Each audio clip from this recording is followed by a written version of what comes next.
Bismillahirrahmanirrahim. Assalamualaikum warahmatullahi wabarakatuh. Kembali lagi bersama kami di channel Mapda TV dalam rubrik Islamic Flash Info.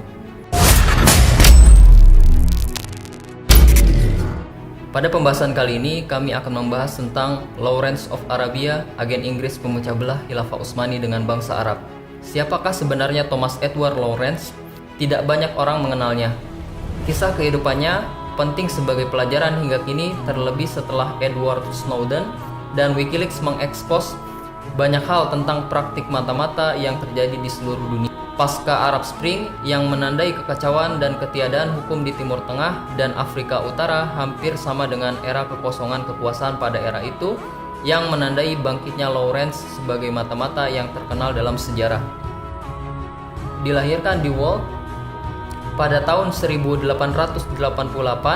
dari orang tua Irlandia, Lawrence pindah ke Inggris dalam usia masih belia, di mana dia mendapatkan pendidikan di sana. Sebagai anak muda, dia kemudian pindah ke Timur Tengah sebagai seorang antropolog. Dia mulai belajar bahasa Arab di Beirut pada umur 22 tahun dan akhirnya menguasai dengan baik dan bahkan cukup fasih. Menjelang Perang Dunia Pertama, dia direkrut oleh militer Inggris pada tahun 1914 untuk melakukan survei di Gurun Najif, yang kini menjadi bagian Israel. Pengalamannya selama tinggal dan bepergian di wilayah Timur Tengah Utsmani memberinya pandangan unik tentang budaya, politik, dan geografi di kawasan tersebut. Pengetahuannya ini yang menjadi faktor utama dirinya direkrut oleh intelijen Inggris di Mesir, yang juga sedang menjajah Mesir. Dia kemudian ditempatkan di Hejaz, Pantai Laut Merah, Arabia. Dia berteman dengan anak Syekh Sharif Hussein Makkah yang melancarkan pemberontakan melawan kekuasaan Utsmani pada tahun 1916. Kekuasaan Utsmani pada saat itu sedang lemah meskipun berhasil mengusir Inggris yang hendak merebut Selat Bosporus pada tahun 1915.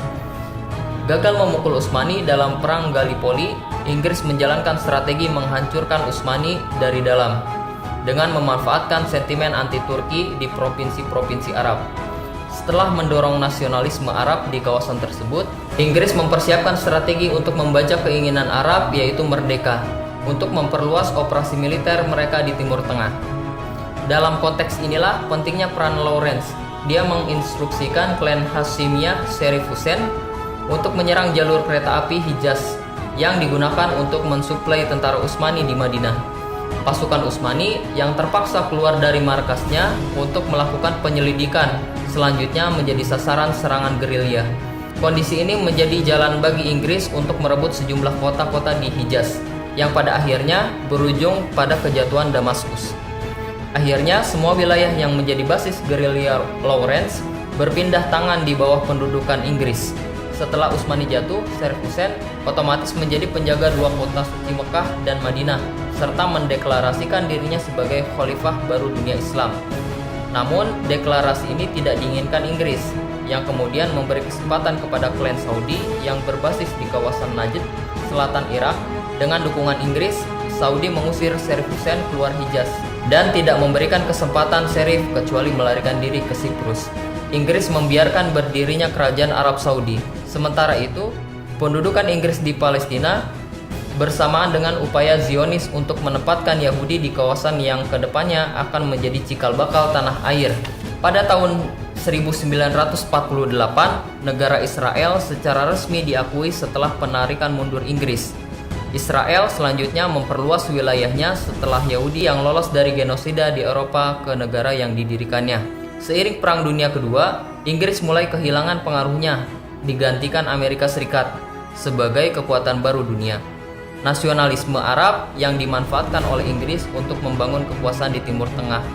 Nasionalisme Arab yang dimanfaatkan oleh Inggris untuk membangun kekuasaan di Timur Tengah kini mulai bangkit dan mendapatkan pengaruhnya pasca imperialisme. Namun seperti yang terjadi sekarang, negara-negara Arab masih berjuang untuk menyingkirkan pengaruh Amerika Serikat dalam kebijakan luar negerinya.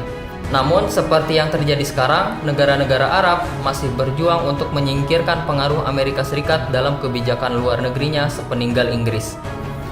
Penggantian kekuasaan diktator Irak, Tunisia, Libya, Mesir, dan Yaman menjadi kombinasi upaya penduduk akar bawah Arab yang berjuang untuk mendapatkan kebebasannya. namun juga beririsan dengan kepentingan Amerika Serikat yang hendak menyingkirkan kekuasaan para pemimpin seperti Saddam Hussein dan Muammar Gaddafi karena mengancam kepentingan ekonomi Amerika. Keberadaan sosok seperti Lawrence mengingatkan kepada Arab dan kita bahwa keinginan menentukan nasib sendiri bangsa Arab pada akhirnya dimanipulasi dan dibajak oleh kekuatan yang sukses memainkan perasaan nasionalisme mereka dan menjadi jalan untuk memecah belah dunia Islam. Kekaisaran Turki Utsmani adalah fase di mana Islam pernah sangat berjaya di muka bumi. Pencapaiannya benar-benar mencengangkan kala itu, termasuk berhasil merebut Yerusalem dari pasukan Salib, serta menebas orang-orang Mongol yang tangguh itu. Namun, di akhir Perang Dunia Pertama, akhirnya kekuatan Turki Utsmani pun jatuh. Ada banyak sebab kenapa hal ini bisa terjadi.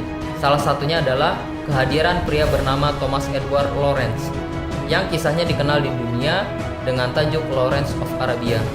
Lawrence adalah seorang agen intelijen Inggris yang memang ditugaskan untuk membuat serangkaian huru-hara yang pada akhirnya benar-benar berhasil. Ia memprakarsai berdirinya Arab Saudi yang secara tidak langsung membuat eksistensi kekaisaran Turki Utsmani roboh. Lantaran kejadian ini bisa dianggap pukulan besar bagi kerajaan Turki. Lalu siapakah sejatinya Thomas Edward Lawrence ini? Apa tujuannya dan hal-hal gila apa yang pernah diperbuatnya? Pertanyaan itu akan kami bahas melalui 4 poin singkat. Pertama, misi utama Lawrence. Lawrence merupakan seorang agen intel Inggris yang membawa misi utama menyebarkan huru-hara di Timur Tengah sehingga berpengaruh terhadap Turki Utsmani. Visi globalnya adalah untuk menghancurkan kerajaan Islam terbesar ini. Namun hal ini tidak mungkin bisa dilakukan sekaligus. Walhasil, Lawrence memakai cara ala intelijen dengan memelintir banyak orang-orang besar untuk jengah dengan kekaisaran Turki. Pada akhirnya, ia berhasil berkawan dengan para pembesar Arab. Orang-orang Arab ini rupanya sudah punya bibit-bibit pemberontakan. Lalu hadirnya Lawrence makin menumbuhkan rasa bergejolak ingin pisah. Lalu dengan 1000 muslihatnya, Lawrence pun berhasil meyakinkan pemuka Arab untuk melakukan pemberontakan. Kedua, perebutan Yerusalem dan cikal bakal Arab Saudi. Turki Utsmani yang sudah rusak dari dalam makin diperparah dengan banyaknya kejadian buruk, mulai dari intervensi Inggris untuk mencaplok Palestina serta pemberontakan Arab yang didalangi oleh Lawrence.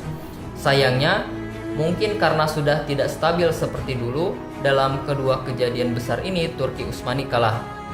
Soal kalahnya Turki Utsmani terhadap Inggris mungkin lantaran kesulitan ini sudah tidak seberingas dulu, serta faktor-faktor internal lainnya. Alasan kenapa pemberontakan Lawrence atas nama orang Arab berhasil adalah lantaran Arab dan Turki terpisah cukup jauh, sehingga menyusahkan pasukan Turki yang konsentrasinya saat itu jelas pecah. Lawrence sendiri bukanlah hanya intelijen biasa, melainkan seorang berlatar belakang militer yang handal. Berdirinya Arab dan kekalahan runtuhnya Turki Utsmani. Ketidaksanggupan Turki Utsmani mengurusi pemberontakan Arab yang dimotori Lawrence membuat para pemuka Arab ini kemudian mendirikan kerajaan sendiri. Pada akhirnya secara resmi berdirilah kerajaan Arab Saudi yang secara de facto dianggap bukan lagi bagian dari Turki Utsmani.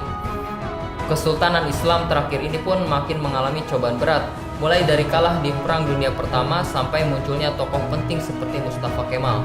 Tokoh yang dianggap bapak negara Turki modern ini mengubah sistem yang awalnya kekhilafan Islam menjadi negara yang berkepalakan presiden. Berakhirlah kekhilafan Islam yang sudah dibangun ratusan tahun sejak zaman Nabi Muhammad SAW dan para sahabatnya. Kemudian keempat, perilaku ganjil Arab Saudi. Lewat cerita ini bisa disimpulkan jika alasan kenapa bisa berdiri negara Arab Saudi adalah berkat kiprah Lawrence. Arab Saudi begitu berkawan baik dengan Inggris dan juga Amerika. Buktinya adalah rentetan kerjasama Arab Saudi dengan negara Britania itu mulai dari ekonomi sampai militer. Dengan Amerika pun sama. Arab Saudi tercatat bahkan pernah mengizinkan negeri Paman Sam untuk mendirikan pangkalan militer di negeri kaya minyak ini agar bisa lebih leluasa menyerang Irak. Bahkan hingga hari ini, Arab Saudi memang adalah kawan karibnya Amerika. Semua ini dilakukan Arab Saudi mungkin untuk membalas jasa kepada Inggris dan sekutunya atas apa yang dilakukan mereka di masa lalu. Lebih spesifiknya, apa yang telah dilakukan Lawrence di masa lalu. Keruntuhan Turki Utsmani mungkin penyebab populernya adalah Perang Dunia dan munculnya tokoh-tokoh penting seperti Mustafa Kemal. Padahal banyak hal-hal lain yang juga turut berpengaruh terhadap hilangnya kedikjayaan Turki ini. Salah satunya adalah apa yang dilakukan Lawrence ini. Hal yang tak kalah mengejutkan adalah negara Arab Saudi yang ternyata dibentuk atas andil seorang agen intelijen. Demikianlah penjelasan singkat tentang Lawrence of Arabia, agen Inggris pemecah belah Khilafah Utsmani dengan bangsa Arab. Semoga kita bisa memetik hikmah dari kisah yang sudah dijelaskan tadi. Terima kasih. Wassalamualaikum warahmatullahi wabarakatuh.